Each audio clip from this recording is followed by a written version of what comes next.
Good afternoon, everyone. Welcome to episode number 16 of Playing with House Money on the Toilets to Titles Network. It's Thursday. We've been here a couple of weeks now. Get used to it. This is where we're staying. I'm Iceman. You can find me on the Twitter at Iceman_1013. And this right here is my boy DJ Prue at PrueBaby10. How are you doing today, my man? I'm doing good, man. I'm doing good. Happy to be here. Hey, shout out my girl Presley. Yeah, she's gone 2 out of 2, man. Hey, 1,000% batting average, bro. Doesn't get any better. She's Otani right now. It's insane. Showing us up. And she very happy to be here, though, man. It's a good week. Yeah. No, it's funny because I had her choosing between like two, and I thought I was gonna lead her to another pick. Of course you were. And I didn't expect, because if you watch the video when I go, who are we choosing today? I didn't expect her to answer that question. I thought I was going to have to then, and she just went Dolphins. And I was like, oh. Yep. Oh, I guess that's the one we're picking then. Hey, I'm telling you, I told you last week. She was tired of you bothering her with her damn playtime. She's like, Pops, I'm tired of making plays for you. I'm tired of making plays for you. You got to listen to me. Yeah. And then, I mean, I should have taken the cover. Well, she should have taken the cover, but hey, minus 150 money lines. Well, hey, we'll take them every day if the green is green. Yeah, green is green, and she's only giving green. Like, so it's. Yep. I'm not gonna question it, man. I told you on Sunday morning while I was on the way to the job, like, bro, I'm all in on the Dolphins. Presley said it. I'm all in. So. I knew it was good for it. Luckily, we were able to go into that with MLB was kind of deprived last week. I think we all get caught up in everything with football, and you kind of forget how quick the Monday to Thursday is, and the Thursday to Sunday is, and then you college football.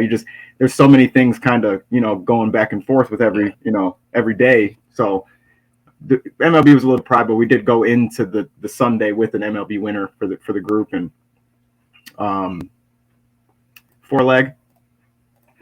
Yep. That ended up cashing actually pretty sweet. It was 2 homers back to back with Eduardo Julian and Austin Riley, I think it was. Back to back homers, just like it was like we checked one game and it went green, and we were like, wait, and then 2 seconds later, it went green. I'm like, okay, hold on. We're, down to the last leg. And then, last leg ended up cashing pretty sweet. So plus 365 or 635.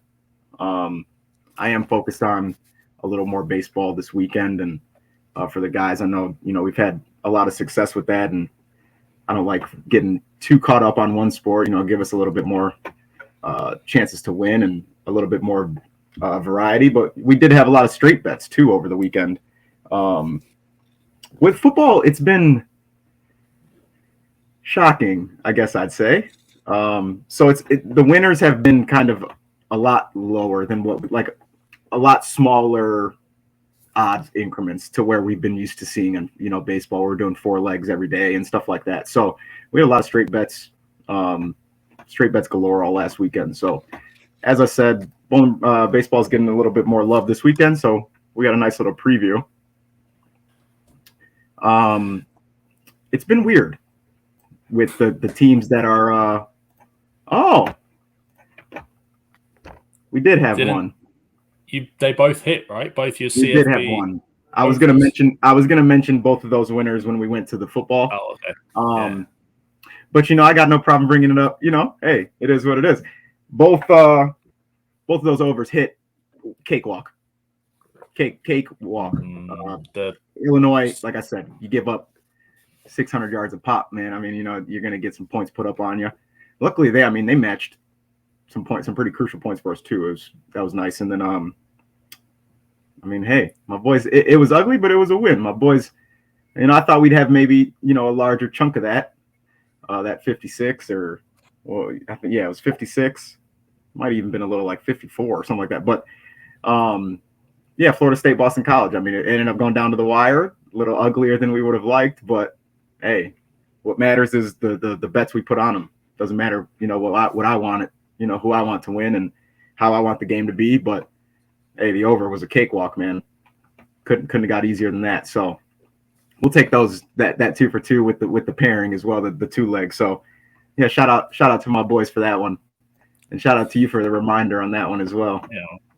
But MLB this weekend, yes. we got some good matchups, gambling wise, and we actually get one of them as a redo that didn't really quite work out the way we thought a couple weeks ago. And that's the Houston Astros and the Kansas City Royals. The few games that Houston played them, it was like it was a different team. It was. I guess I shouldn't say that. I should probably stop expecting 8-9 runs out of every great team. Yeah. You know what I mean? Like out of every hot team. Like, okay, you guys are just going to keep this going. But the run that Houston was on before that, I guess it was the teams that they were doing it to. Excuse me, the pitching staffs that they were really just cranking on. That it was just like, okay, they're just in a rhythm. Like you're not going to be able to just kind of pitch around this rhythm. You're going to have your guys that stay really consistent, and then the guys that are filling those gaps are going to make it, those runs start adding up. And we just didn't really get that. We got games where just Jordan went off, and then it was nobody else. Or like Altuve went off, and it was nobody else. But one thing that's been consistent this year is Kansas City Royals pitching staff being horrible. I mean, like, let's be honest. They're not pitching just terrible games or like having terrible command, anything like that. They're just giving guys way too much over the plate and way too much contact. So I really like that one. Yeah, and I think I saw today, or when we were recording earlier in the week, Brady Singer, who's one of my favorite guys to take for K's earlier in the season, put on the IL for 15 days. So that's one of their starting rotation that's out as well. So definitely adds a little bit more to it when you've got someone else in the rotation or one of the relief pitchers coming in and starting a game. So you'll still get like their 5th rotation guy. They might like bump, a guy up, but that last guy in the rotation will probably only get 4 innings. They'll probably put him on a lower count, or they'll go into that game thinking, okay, this is going to be one of those, like we throw a lot at them. So sometimes you see guys go 3 innings, and then you see 3-4 more relievers after him, and it gets kind of crazy. Those games get crazy quick because you only have so many pitchers. But at the same time, Singer, like he's very good at striking guys out, and then you'll see he's very good at giving up hits. So it's like those pitchers are good to bet on both ways, I guess would be my best thing, is where, you can take him for 7, 8, 9 Ks, and you can still take, a few guys for homers. You can still take guys, for total bases, and it's just, you'll have a chance. The guys that are throwing heat, like I've said all year, the guys that are throwing heat, you throw anything across the plate, man, these guys are hitting a baseball is the hardest thing to do in sports. Like, let's be serious. And it's when you leave something over the plate with a great hitter, he's going to crank it. So it's just the more opportunities you get, the better. And yeah, even Brady Singer is one of those. But with that, another gap in that pitching lineup, it's all day. I mean, I'm taking Houston all day. They're just going to have to make me an idiot at that point. And then we got another team that's been kind of weird. The Atlanta Braves against the Nationals scares me a little bit because I know I'll get too into it. Like with them, I'll go with my guys, and I won't be able to pick the right 2. Like Ozzie Albies with 3 homers over the weekend, bro. I took him all of last week. Dog. I'm like, Ozzie's back. I'm taking him. He's going yard. Man didn't go yard until like his 7th, 8th game back, and I'm like, bro, you're killing me. And of course, I'm taking Matt Olson or Ozuna. Marcell Ozuna has slowed down a little bit, and it's like the day you don't take him, he's gonna go yard. So I love that matchup because one, the Nationals have, they got Corbin, they got Mackenzie Gore, they got guys where we'll get our opportunities. It's going to be picking the right 2. It's like, dude. And Ronald Acuna, I'm going to keep it real with you. Shout out to Ronald Acuna right now. He's probably walking away with the NL MVP right now. Shout out Ronald Acuna. Shout out that I just purchased a Ronald Acuna shirt. Hey, let's go. Now he's we just number need 13. He's number 13 as well. So, like, yeah, it works out. It was almost. It was meant to be. It was meant to be. I won't tell the people about that rough week you had where you wanted to quit on him, but we'll. Oh, I did. I'll happily admit that for another day. I quit on him for a while, and I told you that you should quit. You then stop playing him. You're like, dude, stop playing Acuna. And what does he do that day? A leadoff homer, bro. I'm telling you, he's reverse jinx. I had to reverse jinx him to get him back on track. I hate when you use my own shit against me, but you know what? I'll take that one. I'll happily take that one. So I'm on Acuna all weekend. That starts Friday. That starts tomorrow. I pray that I see Patrick Corbin on the mound tomorrow. I'm just gonna go. It's gonna be insane. So that's what I'm looking forward to. And then we have another good rematch that I thought would go a little differently. It's gonna be the Seattle Mariners against the Texas Rangers. I don't know what happened to Texas. I genuinely don't know. It's the craziest turnaround I've ever seen. They were a shoo-in for playoffs, and now they're likely screwed. Houston and Seattle have just absolutely mangled their opponents, and Texas has given up some give me's. Like, they have a couple of series where it's like, dude, do you guys even want to make the playoffs? So I want to see that. That's going to have a lot to lose. That matchup's going to have a lot on the line. We're getting into the nitty gritty now, especially for those 2.5 games, 3.5 games divisions. So that's going to be one that I'm looking for. I think J-Rod just keeps it going though. I don't see Seattle giving this one up. Corey Seager can only do so much. He's trying to carry them through the depths of hell. So we'll see. But that's the MLB this weekend, and there's plenty of it. So. And one other thing, before we leave MLB, I just wanted to. The one thing you said earlier about the Braves and picking your guys, and as soon as you don't pick them, they come back. I had this chat with one of the boys in the Discord last week, and it was about the Phillies. And he went in on Saturday, Sunday, played the same 3 guys. Bryce Harper kept letting him down, and then on Monday, he was like, of course, the day I don't pick Bryce Harper goes. And he went early, like first 3 innings. And I was like, well, then if Harper's gone, you've got to take Schwarber and you've got to take Castellanos. And he placed a bet in play at like 4th innings plus 10,000. 11,000 plus 11,000. And I was sick. I saw it and I was like, bro, that's crazy. What inning is it in? I didn't even check. I was like, I'm not betting 2 homers live. It's messing around to be like the 6th inning or something like that. I was like, this is I said it to him, and I meant to go with and I was like, I'll go Schwarber, because I was playing Schwarber and Harper and Turner. They were the 3 I was playing, and he was playing Castellanos instead of Turner. And I was like, oh, I don't know. And then so he hit. I think he hit like $600-700 off of $6. Off $5. Yep, that was dude. I love when I see him be the one to hit too, because he's just shout out Pup, my boy. Shout out my boy Pup. It was posted, and again, it's not one of ours. We're not. That doesn't go against any of our stats, but that's in the Discord, and we've had some guys on the baseball side that have been really on it recently in the Discord that are sharing their plays as well as us, and they're hitting as well. So I mean, basically, it's $10 a month. Right. You've got access to the both of us. You've got Prue's MLB stuff that's hitting all over. You've got everyone else in there that's providing winners. You've got the soccer stuff from the SGC. You've got the college football, the NFL. There's a lot in there for $10 a month, and all the month of September for another 2 weeks. Use code NFL Kickoff. You get the first month for free. If you want to find any of our content, more so like articles and things, over on toiletstotitles.com. If you're watching this on YouTube, like and subscribe. We would comment, interact with us, please. that would be greatly appreciated. If you're listening to us on any podcast platform, throw us a review or 5 stars on there. That again is, like I say, greatly appreciated.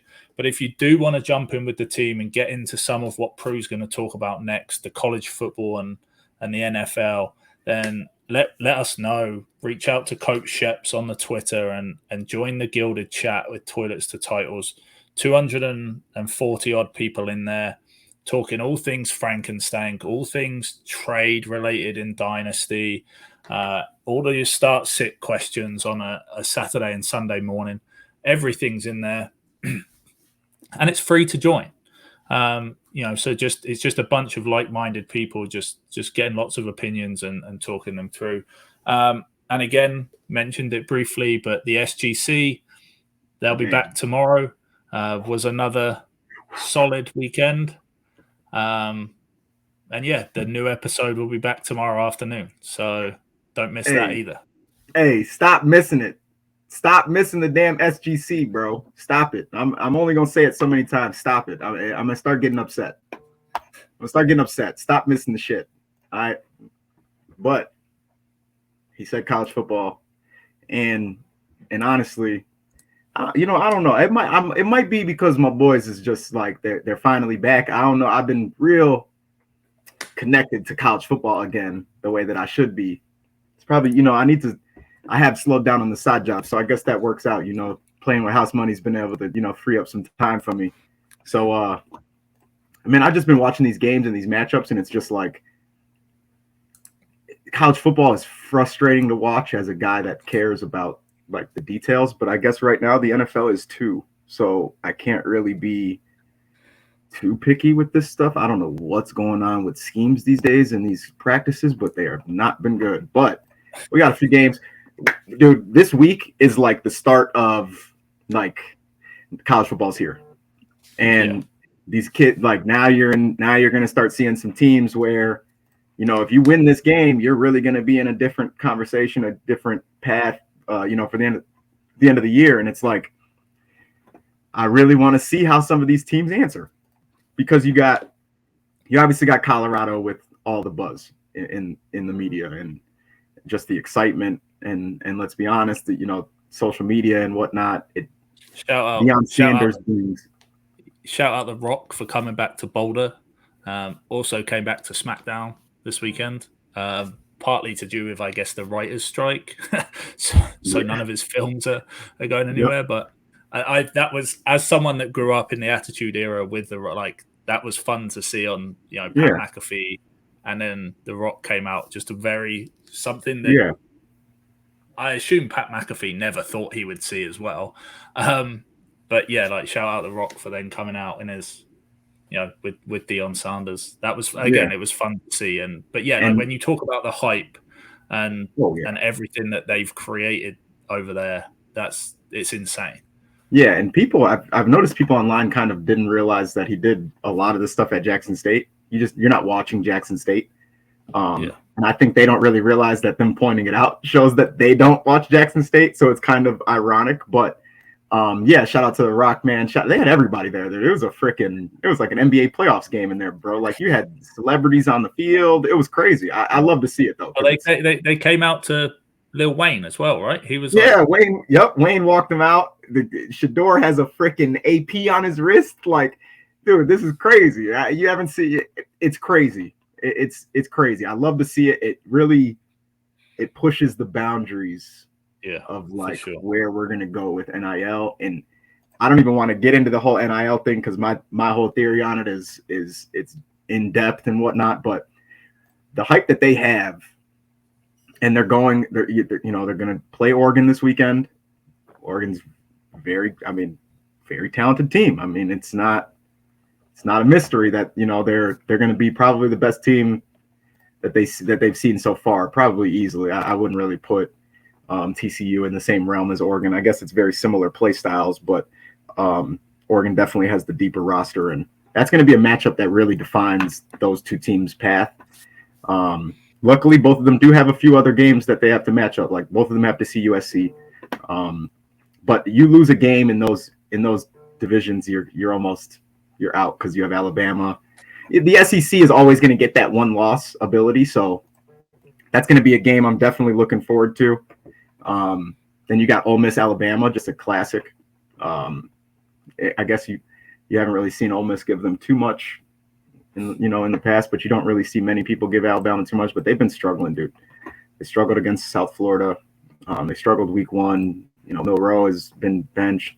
Kind of, they're in a quarterback competition now. It's just weird. It's weird. You don't see Alabama in those type of transitions often, so when you see them, it's kind of weird. It's refreshing, to be honest with you. For a guy that loves college football, it's refreshing. But I don't expect it to last too long, and I think if Ole Miss can get them, that'll definitely shake up, college football as a whole. And then you get Ohio State, Notre Dame. That's probably going to be the best one. I'm pretty sure it's ranked 6 at 9. I think Notre Dame's at 9 this week. Ohio State has not looked like themselves either. Not really at all. So even when their fan base, that Ohio State is not looking good when their fan base is telling you they don't look good. Like, they have the largest sports fan base in the entire country of the USA. I don't know if you knew that, but Ohio State has their fan base is like the Phillies or the Eagles and the Cowboys put together in college football. Like, that's Ohio State, and it's horrible. For anybody that is not Ohio State fan, it's horrible. But they walk the walk. So them against Notre Dame is going to be huge. I do think Notre Dame gets them, though. I'll be honest with you. I think if Notre Dame can stay as consistent on offense as they've been, I think they could get this game. I'd like to see the spread will probably be super close. I didn't get a chance to look at it only because I'm expecting it to be like 2.5 or 1.5, something like that, to where I don't really even want to bet that. I'd rather just bet the money line and keep it somewhat safer. But I like that game. And then I love Notre Dame's chances. And then we got Florida State goes into Clemson, and I don't expect Clemson to be good. I'm not saying that it's a great game. It's not a great matchup. I'm putting that on here to let everyone know that I am hoping that Florida State blows them out by 40 and just makes my entire week. And I expect them to dog walk them. Dabo Swinney's team has not looked good. So those are my four. Those are my four for this week. I think if Colorado gets Oregon, Twitter is going to explode. Yeah. And I think Ole Miss can get Alabama. If I can get a decent enough spread on Ole Miss, I might mess with it. +7 right now. For Ole Miss? Yeah. Oh, yeah, I like that. I like that. +7. You've got the. Just looking for. Yeah, they're +7. Yeah, Colorado. Guys. Ole Miss +7. Ole Miss +7 is lovely. Colorado's +21. At Oregon. Damn. Yeah. What's the over? What's the total? What's the total at? 70.5. I feel like that's almost safer. But no, 20 that's crazy. That's crazy. Neither of these defenses are going to be. And then, where was it? Ohio State -3. Yeah. Notre Dame +3. I like that though. I like Notre Dame +3. That at least gives you a field goal. It could push it. It could push it in the event. But man, dude, Notre Dame's running the ball very well, and their quarterback is in a rhythm. It is Ohio State though. It's gonna be a great game. It's gonna be a great game, and I do like the +3. I'll go out on a limb. I'll put myself on the chopping block. I like Notre Dame +3. Run it. No, Colorado +21. Notre Dame +3. Ole Miss +7. Treble it. I'll ride it and post a ticket Saturday morning for everybody to see it. I'm down. Let's do it. Let's do it. I'm with you. Hey, I'm for the people. And then that's what they want. And that's what the people want, to be riding what you are. And that being said, tonight, Thursday night football, the New York Jets go cross country of Giants. Same thing right now. The New York Giants gone cross country into Niners territory. Yeah, the spread on this game is. I looked at it earlier and I was like, oh, that's fine. Like, I know I'm going to take, like, the way that the Giants played first half against Arizona. I was like, yeah, this. And then I was like, okay, yeah, that's why San Francisco are -10. Yes. Yeah. So, dude, I don't understand the Giants. I'm gonna keep it real with you. I don't understand how you go out and do that against Arizona. To even give them that much hope, you almost, to be honest with you, the Giants might have been better just losing the game and messing up the draft order for next year, because everybody's expecting Arizona to almost win like no games until Kyler comes back. But that game shows me that this is going to be a blowout. San Fran's defense is playing unreal. Like, they went into Pittsburgh week 1, punched them in the mouth, and then it was like, well, that was cool. Like, let's just get into cruise control now. Like, you got to pass the ball now. We know what you're doing, and then that pass rush just eats them up. So I think Daniel Jones rushing is probably the best Giants prop that I'll look for tonight, because he's going to be running for his life. I think if he can miss Nick Bosa's mitt one time, he'll run for like 30. And other than that, 8 sacks. It's going to be ugly, dude. Saquon's hurt. Yeah, that's going to be one of the ones, is if you can get on DraftKings close to the game, I'll be posting some, certainly in the Gilded chat, some defensive props, because I think that's where like you said, sacks and stuff for that San Francisco defense is going to be, there's going to be 8 or 9 spread around 4 or 5 of them, so you can probably get some great value on a couple of those guys to get 1 or 2. I mean, that being said, I think they just, the way they're going to start, I like the first half money, the -6.5, because the Niners are going to score a touchdown in the first quarter, maybe 1 in each. They're putting up 10, maybe 17 points in the first half, and I don't think the Giants are getting anywhere near 10 first half points. Yeah. So, I mean, and the thing is, the thing about those are like set Thursdays are so weird. Like, we expect the teams to just come out and just ball, and it's like they're on 3 days rest. But I do like San Fran to score 7+ in the first quarter.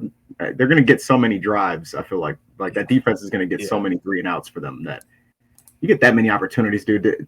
I don't care it's a Kyle Shanahan offense. He don't care about who he's playing. He's moving the ball. I like Elijah Mitchell this week too. For Thursday, because the workload that Christian McCaffrey is getting I just don't see him. Like, Kyle Shanahan can't keep that up. That's just not smart for his franchise to keep that up. And it's not like, Elijah Mitchell's been non-existent in their plan. So it's like, you kind of need to use him now while he's fresh.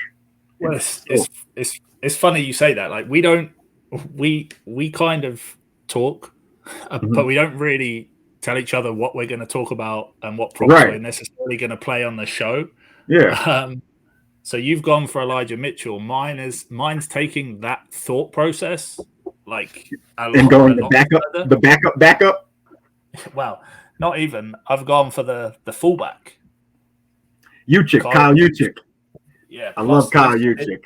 He was, when I looked earlier, it was +950 for him to score a TD. It's come down now. It's +900. Yeah, but like, I had that with the first half spread, and it's +1300 for the 2. Like, that's just him anytime. Anytime. Yeah, I like that. I do like Juice, man. He gets his love every once in a while. Thursday night game would be the perfect time to do it. Yeah, and that was kind of, and the thought process the same. Like, hey, like, CMC's gonna get the ball whole first half, but if they're blowing them out at halftime, like, they're not the Arizona Cardinals. Like, this defense is not letting, they're not letting up. They're gonna go and score, and they're gonna go 28, 30. This could be same realms. I hate to say it, for the Giants, but same realms as the Cowboys game.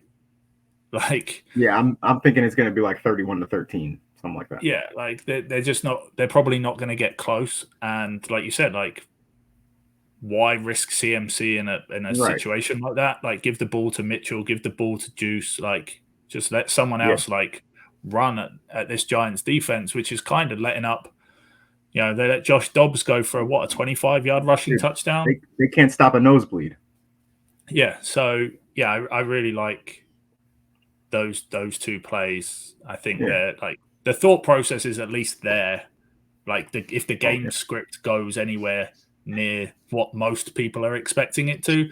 But to your point, this is the NFL, and the script writers this season are taking us all for a ride. Hey, they got us by the toes, my boy. What else? What other plays you looking at this weekend? So I've looked and mixed it up a little bit this weekend with what I'm looking at instead of money lines and that kind of thing and spreads. Yeah. And I've looked at because I was looking through it and I was like, hey, like I like a couple of these teams, but also like they're in, so Tennessee, for example, Cleveland Browns not playing well. I mean, I'm not, Nick Chubb again, prayers up. Like he was the most whatever, supposed to be the best, obviously running back in the league this year. And yeah, like he's now out for the season. So yet to see what they do. Kareem Hunt's gone for a meeting this week. We're filming on Tuesday, so by Thursday when this airs, we might know a little bit more. But Ford looked good on a couple of runs. Yeah. But he also, like, I was going to text you this and say this, but like he also had a lot of 1 and 2 yard carries, and it's like he's going to break off a chunk here and there. And I know that obviously that's what you want a running back to do, and he's got the speed to do that. Do I think long term he's the solution? I'm on the fence right now, So do I expect the Browns to go out and try and get Kareem Hunt back? Oh yeah, they'll get it. They'll go get a running back, but I don't think he's gonna chew into. I don't think any of the guys they sign are going to be a clear-cut running back one for them. So it's what I did see with Jones though is that he's catching the ball really well. He's explosive. Just an electric guy to get the ball in his hands, and that type of offense is going to be good. But I think now you're going to really see the running back success on that team is going to come from how well Deshaun Watson plays, and I think that's going to hinder a lot of what people are expecting. Nick Chubb is different. You know what I mean? Nick Chubb's going to get you 6 yards a pop, bro. Deshaun Watson ain't going to open up that offense that much if he plays like he did last night. Yeah, and I think that's the thing. Right? So I'm looking at it and I'm going, okay, they're in Cleveland. Like the Browns are the underdog, and -3 on the spread. But I like the Titans. I like kind of what I've seen from them so far. So instead of going for them on the money line or +3, because that +3 it's too small. Yeah. Looking at their team totals, so the Titans team total is 18.5. So I've looked at 3 teams that have around that kind of high teens total, and I've taken the Titans at the Browns. I've got the Colts in Baltimore for a similar reason. I mean, also Gardner Minshew is now, I assume, going to probably play. Mm-hmm. If Richardson's still hasn't cleared concussion protocol, but either way, I like them. Their money line, they're again similar thing. They're +7.5 though, but again, Baltimore haven't. Yeah, they didn't. They're not blowing the doors off.